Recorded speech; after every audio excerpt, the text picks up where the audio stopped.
قوم سبا کے عذاب کا واقعہ۔ اہل سرسار کی ایک قوم جسے قوم سبا بھی کہا جاتا ہے، اللہ تعالیٰ کی بے شمار نعمتوں کے اندر زندگی گزار رہی تھی۔ یہ قوم ایک عظیم تہذیب و تمدن کی مالک تھی۔ حضرت داؤد علیہ السلام اور حضرت سلیمان علیہ السلام کی باعظمت حکومتوں کے بعد ان کی حکومت زبان زد خاص و عام تھی۔ کہا جاتا ہے کہ یہ لوگ گندم کے مغز سے آٹا پس کر روٹیاں پکاتے تھے، لیکن اس کے برعکس وہ اس قدر اسراف کرنے والے اور ناشکرے تھے کہ انہی روٹیوں کے ساتھ بچوں کا پاخانہ صاف کرتے۔ بعد ازاں ان آلودہ روٹیوں کو اکٹھا کرنے سے ایک پہاڑ بن گیا تھا۔ پھر ایک صالح شخص نے وہاں سے گزرتے ہوئے ایک عورت کو دیکھا جو روٹی کے ساتھ بچے کے پخانے کے مقام کو صاف کر رہی تھی۔ اس شخص نے عورت سے کہا، تیرے اوپر افسوس، خدا سے ڈر، کہیں ایسا نہ ہو کہ تیرا خدا تیرے اوپر اپنا عذاب ڈھائے اور تجھ سے اپنی نعمت چھین لے۔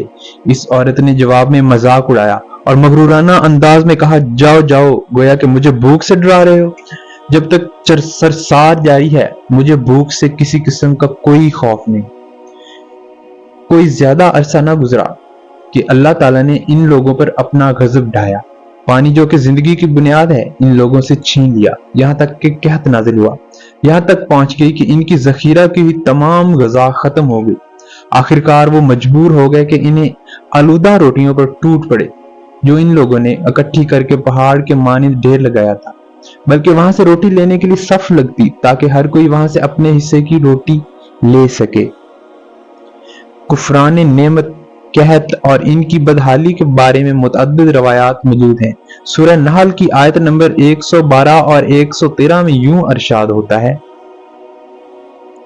اور اللہ نے اس بستی کی بھی مثال بیان کی ہے جو محفوظ اور مطمئن تھی، اس کا رزق ہر طرف سے باقاعدہ آ رہا تھا، لیکن اس بستی کے رہنے والوں نے اللہ کی نعمتوں کا انکار کیا تو خدا نے انہیں بھوک اور پیاس کا مزہ چکھایا، صرف ان کے ان اعمال کی بنا پر جو وہ انجام دے رہے تھے۔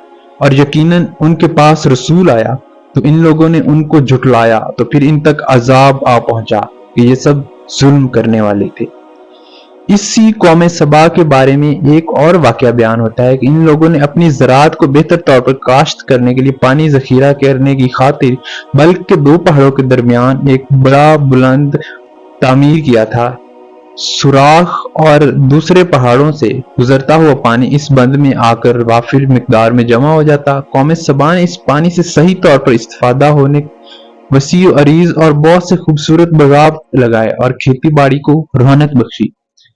ان باغات کے درختوں کی شاخیں اس قدر پھلوں سے لدی ہوئی تھیں کہ کہتے ہیں کہ اگر کوئی شخص سر پر ٹوکری رکھ کر ان کے نیچے سے گزرتا تو پھل خود بخود ٹوکری میں گرنا شروع ہو جاتے اور قلیل مدت سے ٹوکری پھلوں سے بھر جاتی، لیکن نعمتوں کی کثرت نے انہیں شکر کرنے کے بجائے سرمست اور غافل کر دیا، یہاں تک کہ ان کے درمیان بہت بڑا طبقاتی نظام وجود میں آ چکا تھا۔ ان میں سے صاحب اقتدار لوگوں نے کمزوروں اور ضعیفوں کا خون چوسنا شروع کر رکھا تھا، یہاں تک کہ ان لوگوں نے خدا سے ایک احمقانہ التماس کی جس کا ذکر سورہ سبا کی آیت نمبر 19 میں ملتا ہے۔ انہوں نے کہا، خدایا ہمارے سفروں کے درمیان فاصلہ زیادہ کر دے۔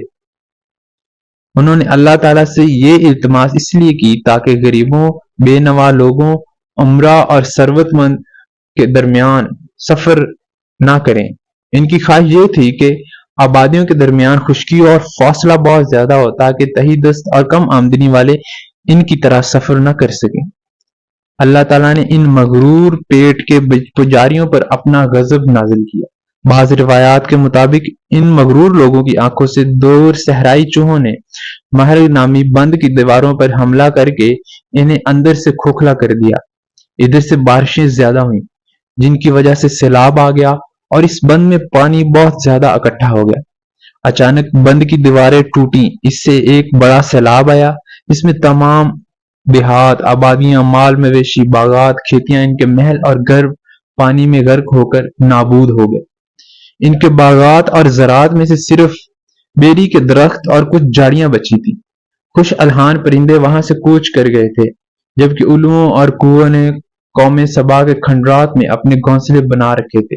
اس بات کا ذکر سورہ سبا کی آیت نمبر 15 اور 16 میں ملتا ہے، اور آخر میں سورہ سبا کی آیت نمبر 17 میں قرآن کریم میں اس واقعے کا یوں نتیجہ نکالا ہے کہ ہم نے ان کی ناشکری کی سزا دی ہے، اور ہم ناشکروں کے علاوہ کسی کو سزا نہیں دیتے ہیں۔